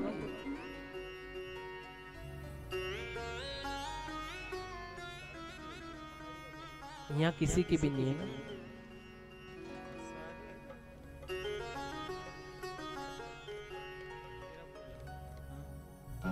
कथा को सुनना है तो जीवन में उतारना, अनुसरण करना है, जीवन में अनुसरण करना पड़ेगा। और जब तक कथा जीवन में नहीं उतरेगी तब तक कुछ भी नहीं होना है।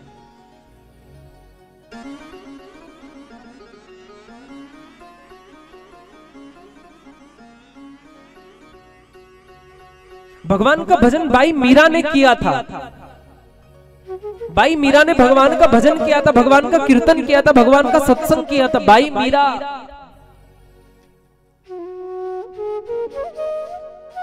जिसने भगवान को रिझा करके भगवान को प्राप्त कर लिया। अरे लोग तो मर करके वहां जाते हैं उसके धाम में, लेकिन भाई मीरा तो सशरीर उसमें लीन हो गई। कितना तप होगा उस भाई मीरा का, कितना आत्मविश्वास उस भगवान पर होगा उनका। और वास्तविकता आज व्यक्ति के अंदर, एक भक्त के अंदर यही चीज चाहिए। क्या चाहिए कि भक्ति हो भगवान की, और प्रेम हो और विश्वास हो। नरसिंह जी के भी जीवन में कुछ था या नहीं था, लेकिन नरसिंह जी के पास भक्ति, प्रेम और विश्वास अटूट था। नरसिंह जी के पास भक्ति, प्रेम और विश्वास अटूट था।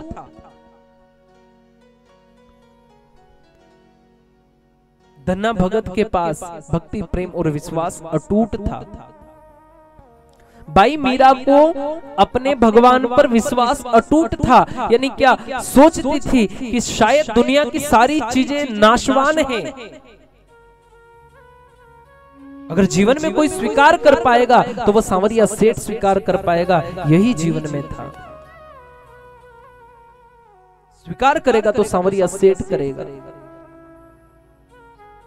और वास्तविकता जब राणा जी तलवार लेकर के मारने चले तो मीरा हो 1000 रे, राणा जी मारो काई करसी, और मारे सिर पर सांवरिया रो हाथ रे तो राणा जी मारो काई करसी।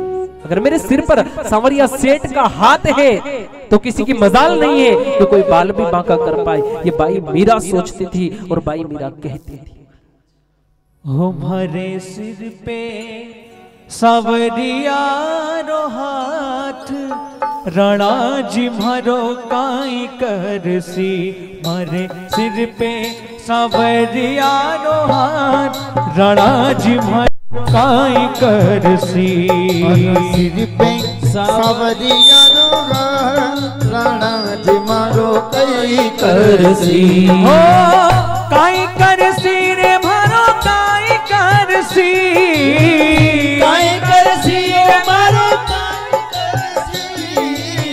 काई करसी रे मारो काई करसी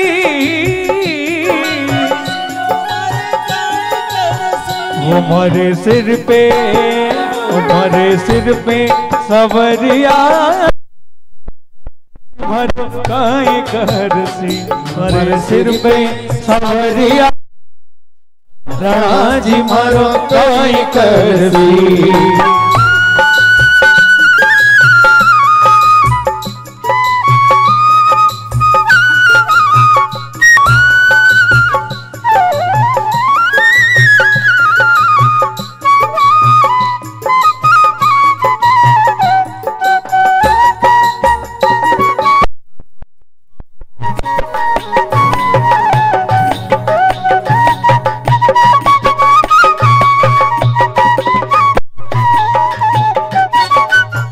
जहरीरा प्याला राणाए भेजा वो तो राम वो तो सिर पे सवरिया रोहा रणा जी मारो काई करसी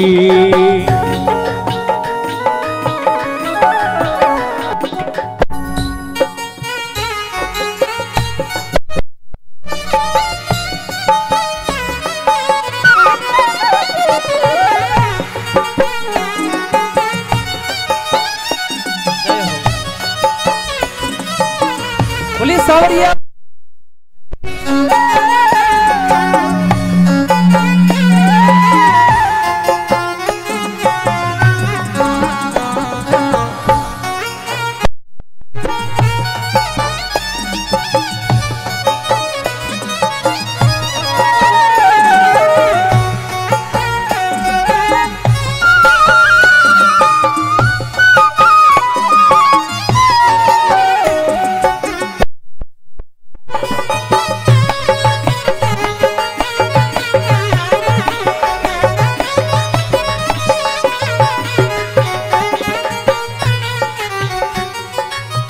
साप पिटारा राणाए भेजा साप पिटारा राणाए भेजा वो तो नागे नथिया मारो श्याम रणा जी मारो करसी वो तो नाग नथिया मारो श्याम रणा जी मारो काई करसी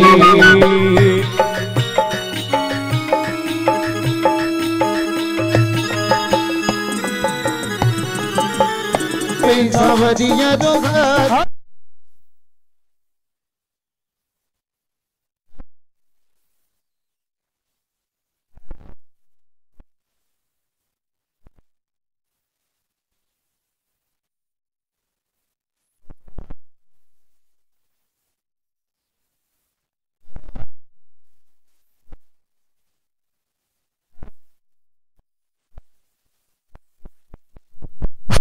बोलिए सांवरिया सेठ की जय हो। अगर विश्वास उसके ऊपर है तो वो उद्धार करेगा। महाराज कथा का समय प्रतिदिन 11:30 से 3:30 तक है। प्रतिदिन 11:30 से 3:30। आज प्रथम दिवस था तो विलंब हो गया।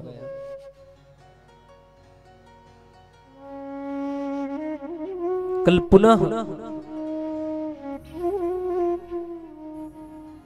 तरो ताजा होकर भगवान की भक्ति करके नई ऊर्जा के साथ बाहर से पधारे हुए भक्तगणों का बहुत बहुत स्वागत, आप उसको शेयर कर दें तो 10%, क्योंकि अगर आपके जरिए किसी के पास गई कथा और वहां बैठे बैठे भी वो सुन ले और शायद सुन करके ये मन बना ले कि मेरी तरफ से भी गौ की सेवा में कुछ अंशदान हो जाए, मेरी तरफ से भी मकर संक्रांति के उपलक्ष्य में कुछ धन दान हो जाए, कुछ अन्नदान हो जाए, कुछ गुड़ मेरी तरफ से पहुंच जाए, या कुछ भी वह दान करना चाहे और शायद आपके द्वारा शेयर की गई कथा से वह प्रेरित होकर के कहीं गौ माता के लिए कुछ दान प्रदान कर देगा, तो मेरा ये मानना है कि 10% नहीं, सीधा 20% पुण्य मिलेगा। तो आपका कितना हो गया पूरा? 100। अब ये देखना आपको 100 का 100 चाहिए या 50 में ही खुश है। या तो 50 में खुश है तो कोई बात नहीं, और 100 का 100 चाहिए। थोड़ा परिश्रम करना पड़ेगा, है ना, मेहनत करनी पड़ेगी। जैसे आज अपन यहाँ बैठे तो यहाँ भी कितना परिश्रम लगा होगा। पहले जगह एक जैसी करी, समिति वालों ने दिन रात एक कर दी, कार्यकर्ताओं ने दिन रात एक कर दी, थोड़ा परिश्रम किया। परिश्रम करने के बाद आप अच्छी जगह आकर बैठे हैं कहीं, है ना, तो कुछ परिश्रम आपको भी करना पड़ेगा। और मेरा तो ये मानना है कि जिस व्यक्ति के द्वारा गौ माता की सेवा के लिए दान निकल जाता है, ये बात मैं पहले भी कहता था और अब भी कहता हूँ कि अगर अलग अलग भगवान को भोग लगाने जाओगे तो संभव नहीं हो पाएगा, लेकिन अगर गौ माता के लिए अंशदान कर दिया जाए और अगर गौ माता को ही भोग लगा दिया जाए तो मेरे 33 कोटि देवी देवताओं को भोग लग जाएगा। 33 कोटि देवी देवताओं को भोग लग जाएगा।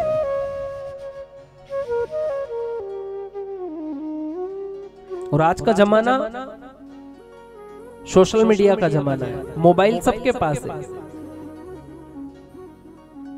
तो आप सर्च कर सकते हैं यूट्यूब पर अमृतवाणी चैनल, और उससे आपके रिश्तेदार, आपके मिलने वाले, आपके मित्र, आपके बंधु, आपके बांधव बाहर बैठे, अगर उनके द्वारा भी कोई सहयोग राशि प्राप्त हो तो शायद गौ माता की सेवा में लगा दी जाए। तो हम प्रयास करेंगे कि छोटा सा, कि जितना हो सके इतना गौ माता की सेवा के लिए यहाँ पर दान एकत्रित हो सके। और मकर संक्रांति एक पावन पुण्य और धर्म करने का त्योहार माना है। जितना दान धर्म करना है वह मकर संक्रांति पर करिए, और गौ माता की सेवा का विशेष फल प्राप्त होता है। वैसे तो है ही सही जीवन में, लेकिन मकर संक्रांति के उपलक्ष्य में गौ माता के लिए दिया हुआ दान 100 गुना होता है। कितना? 1 गुना देते तो 100 गुना होता है। जैसे किसी तीर्थ में बैठकर कथा श्रवण करने का, है ना। और मैंने पहले ही आपको कहा है कि ये भूमि कोई साधारण भूमि नहीं है। यह भूमि द्वारिका से बढ़कर है, यह भूमि सुखताल से बढ़कर है, यह भूमि गंगोत्री से बढ़कर है, क्योंकि यहाँ पर 33 कोटि देवी देवताओं को खुद के अंदर निवास करने वाली और कराने वाली जगत जननी गौ माता का यहाँ पर भ्रमण होता है। तो यह धरती, यह धरा, यह तीर्थ भूमि है, और यहाँ पर कथा श्रवण करने का पुण्य ही कुछ अलग है। यह भी 100 गुना पुण्य है, अपने आप में सिद्ध है। तो महाराज, आज की ये कथा हम यहीं विश्राम करेंगे। आइए मेरे भगवान को, मेरे ठाकुर जी को हाजिरी लगाते हैं कि हे भगवान, आज प्रथम दिन है। जब बच्चा स्कूल में जाता है तो एडमिशन होता है, और एडमिशन होने के बाद अटेंडेंस ली जाती है उसकी, तो क्या कहता है कि हाँ मैं आया हूँ, यस सर, यही कहता है, हाँ मैं आया हूँ। तो यहाँ भी ये सत्संग है, और सत्संग में आज एडमिशन हुआ है। क्या हुआ है? और एडमिशन हुआ है तो हाजिरी लगाई जा रही है। और हाजिरी किसको लगाई जा रही है? हमारे सर कौन है? कौन है? सांवरिया सेठ है ना। तो हाजिरी उनको लगाई जा रही है, हम उनके स्टूडेंट है ना, हम उनके स्टूडेंट है और वो हमारे सर है। तो उनको हाजिरी लगा रहे हम भी कि हे भगवान, जीवन में कुछ हो पाया ना हो पाया, कितने पाप किए कितने पुण्य किए, इसकी कोई तुलना नहीं कर पा रहा है। लेकिन हे भगवान, जीवन में जितने पाप किए ना, उन पाप के भाग को काट करके और आज का जो पुण्य है, आज का जो पुण्य है वो मेरी पूंजी में जोड़ देना भगवान। आज की हाजिरी आप भर लेना मेरे सांवरिया सेठ, आज की हाजिरी आप भर लेना मेरे भगवान। तो आइए उस भगवान को हाजिरी लगाते हैं। हाजिरी के पश्चात आरती और पुनः एक बार सूचना कि 11:30 से 3:30 कथा का समय है, 11:30 से 3:30। और ये मत सोचना कि आज नहीं कल चलेंगे, कल नहीं परसों चलेंगे, परसों में बरसों निकल जाएंगे और ये जिंदगी ऐसी ही चली जाएगी, कुछ काम आने वाली नहीं है। इसलिए जितना हो सके इतना जल्दी, काल करे सो आज करो और आज करे सो अब, पल में प्रलय हो जाए बबरी करेगा कब। आज जगो, जितना हो सके इतना आज जगो, जितना हो सके इतना समझो और भगवान की भक्ति में आज तुरंत लग जाओ। और आज एडमिशन आपको हुआ है, कल दूसरे का भी एडमिशन होना चाहिए। तो आइए बड़े भाव से बड़े प्रेम से दोनों हाथ ऊपर उठाते हुए सांवलियारा सेठ मारी हाजिरी भर लीजिए, सांवलियारा सेठ मारी हाजिरी भर लीजिए, हाजिरी भर लीजिए, दरखास्त मेरी दीजिए, हाजिरी भर लीजिए, दरखास्त मेरी लीजिए, सांवलियारा सेठ मारी हाजिरी भर लीजिए, सांवलियारा सेठ मारी हाजिरी भर लीजिए।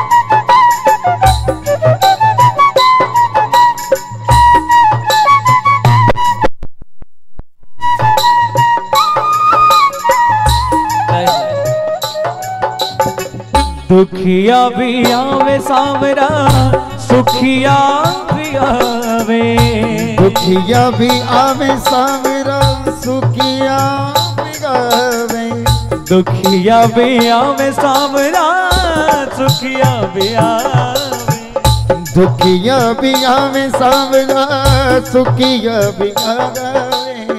दुखियारा दुख एक पल में हर लीजिए, दुखियारा दुखड़ा तो पल में हर लीजिए, हाजिरी भर लीजिए, दरखास्त मेरी दीजिए, हाजिरी भर लीजिए, दरखास्त मेरी दीजिए, सांवलियारा सेठ मारी हाजिरी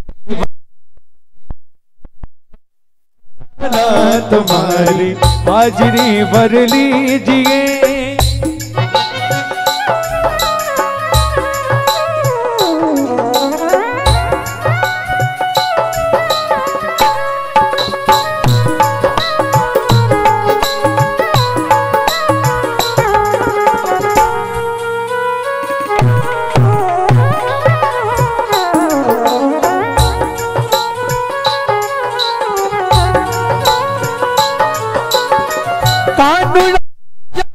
हमारी प्रीत कानूनी जाने हमारी प्रीत, में तो बाल कुमारी रे, कानूनी जाने हमारी प्रीत, कानूनी जाने हमारी प्रीत।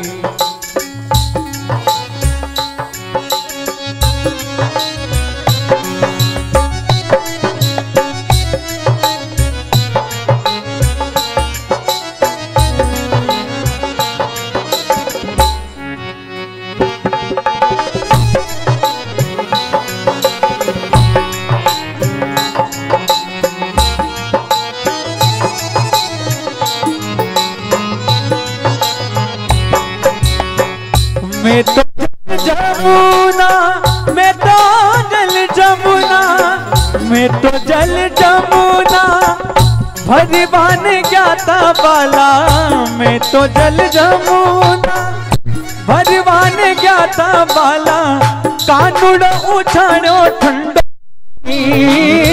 कानूड़ ठंडो नीर लाग्यो अरे नीर लाग्यो अरे कानूड़ो नि जाने मारी कानूड़ो नि जाने मारी प्रीत।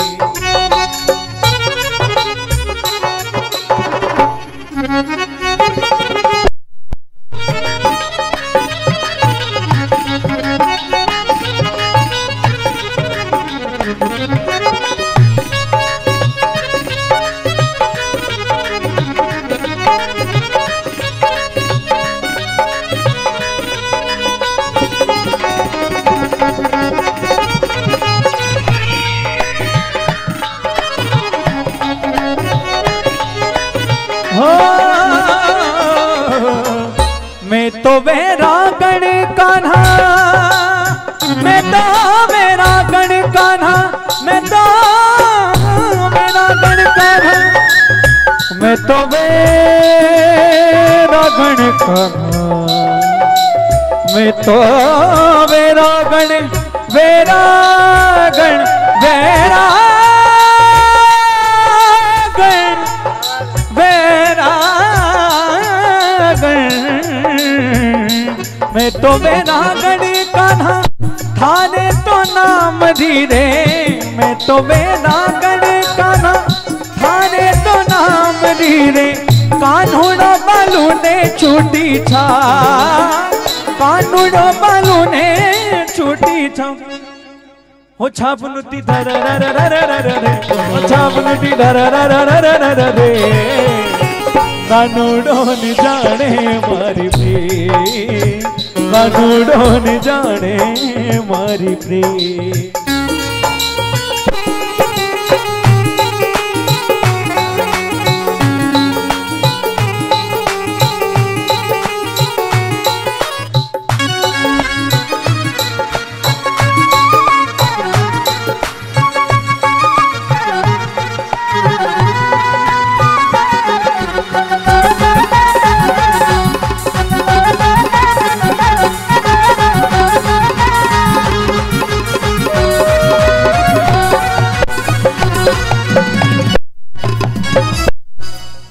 बोलिए सावरिया सेठ की जय हो।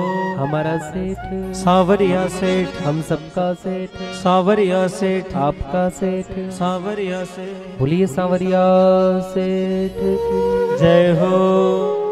थोड़ा धीरे बोलो नहीं तो वो सुन लेगा, थोड़ा धीरे बोलो सुन लेगा, और सुन लिया तो कभी आ गया तो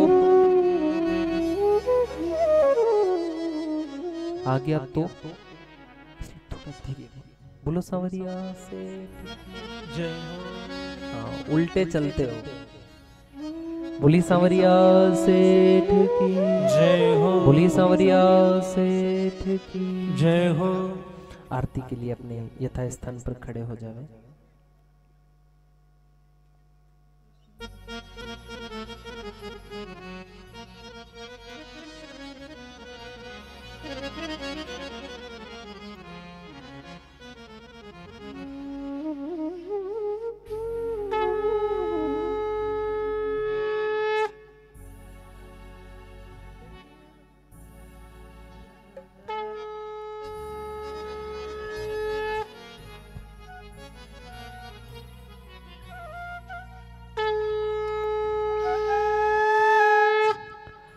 कर्पूर गौरम करुणावतारम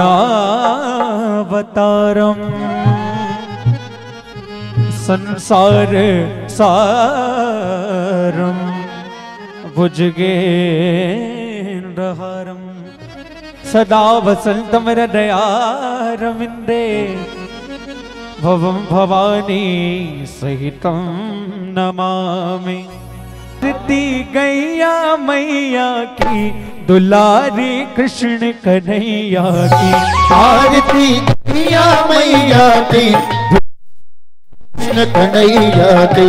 आरती गैया मैया की दुलारी कृष्ण कन्हैया की। आरती मैया की कृष्ण कन्हैया की।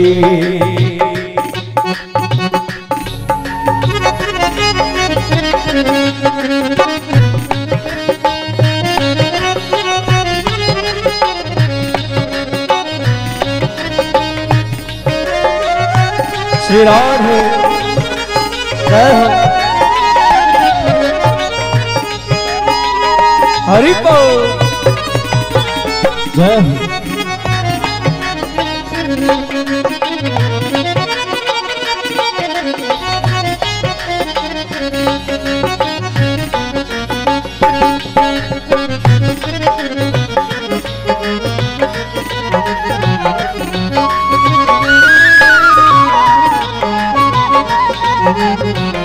जहाँ से प्रकट हुई सृष्टि, जहाँ से प्रकट हुई, करे नित पंच गव्य वृष्टि, करे नित पंच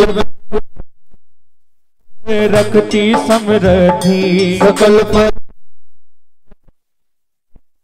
रंग जिन्हें का ढंग बताती बात बधैया की।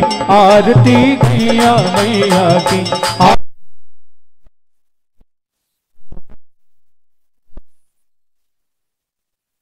प्रिया मैया की आरती गैया मैया की कृष्ण कन्हैया की।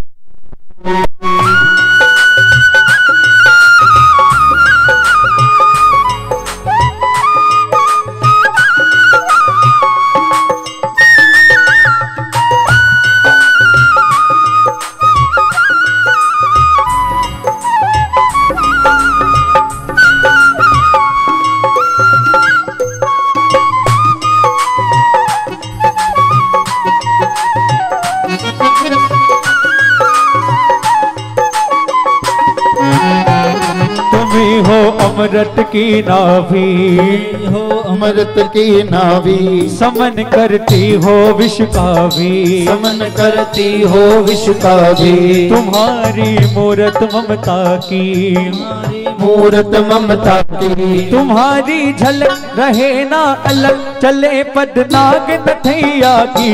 दुलारी कृष्ण कन्हैया की।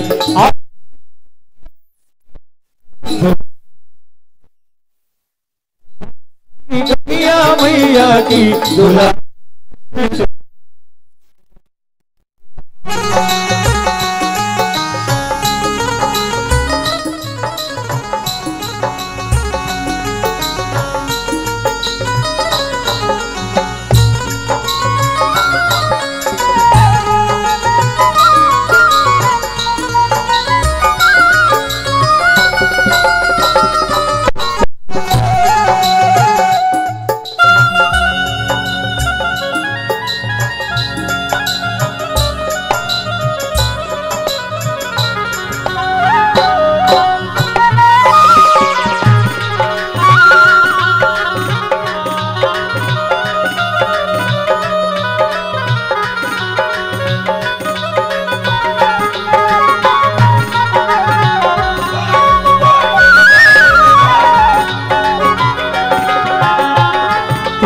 पर निर्भर है खेती, पर निर्भर है खेती। तुम्ही निर्बल को बल देती, तुम्ही निर्बल नहीं बदले में कुछ लेती, नहीं बदले में कुछ लेती। तुम्हारा गंग बनावे भंग, दिव्यता आवे हैया की। दुलारी कृष्ण कन्हैया की।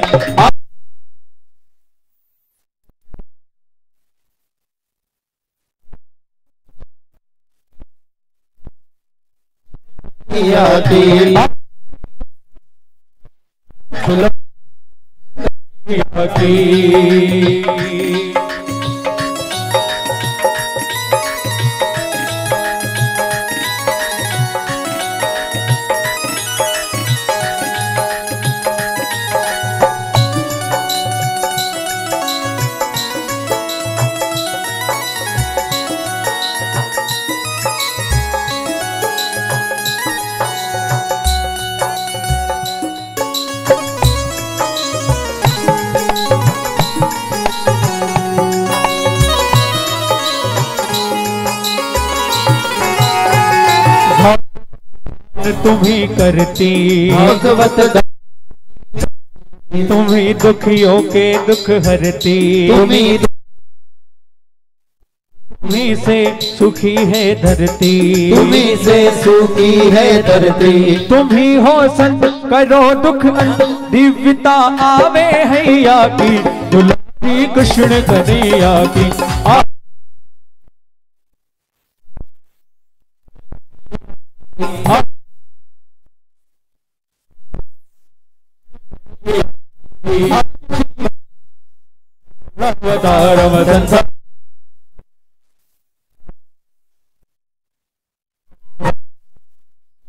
नमामि त्वमेव माता त्वमेव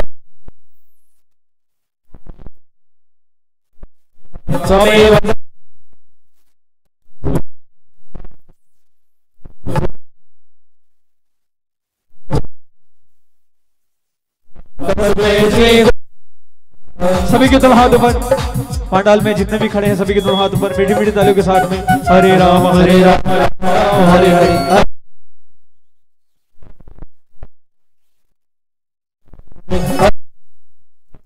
हरे हरे।